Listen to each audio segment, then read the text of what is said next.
বিদ্যুতের দাম দিনকে দিন প্রতি মাসে মাসে দুই বা তিনবার করে বিদ্যুতের দাম বাড়ছে, সারের দাম বাড়ছে, জিনিসপত্রের চাল ডাল তেল নুনের দামের কি অবস্থা এটি আপনারা উপস্থিত প্রতিটা মানুষ খুব ভালোভাবে জানেন।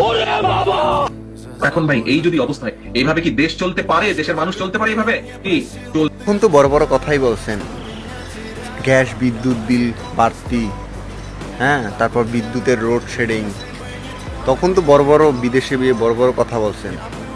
এখন যে বিদ্যুৎ বাড়তি, বারবার লোডশেডিং, গ্যাসে সংকট, এ কথা কেন বলেন না? হ্যাঁ, ও নিজের বেলায় 16 আনা, ঠিক আছে, মানুষের বেলা 4 আনা না। এখন যে এই যে এমনিতেই লোডশেডিং গ্রাম অঞ্চলে, তারপরে প্রতিটা বিদ্যুৎ কাগজে ডাবল বিদ্যুৎ বিল আসছে কেন?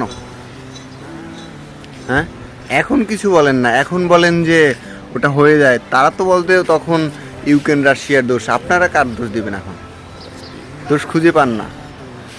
মানুষের যে ভোগান্তি, গ্যাসের সংকট, বিদ্যুতের সংকট, বিদ্যুতের যে চাহিদা, এ নিয়ে তো কোনো কথাই বললেন না।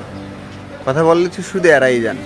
পরের বেলা 24-এর আগে যখন আওয়ামী লীগ সরকার ক্ষমতা ছিলেন, তখন তো লন্ডনে বই ভালো কথা বলছেন, ভালো কথা বলছেন যে আওয়ামী লীগ সরকারে এই সমস্যা, এই সংকট, মানুষ অতিষ্ঠ হয়ে গেছে। এখন মানুষ অতিষ্ঠ হয় না, এখন মানুষ ভোগান্তি পোহায় না।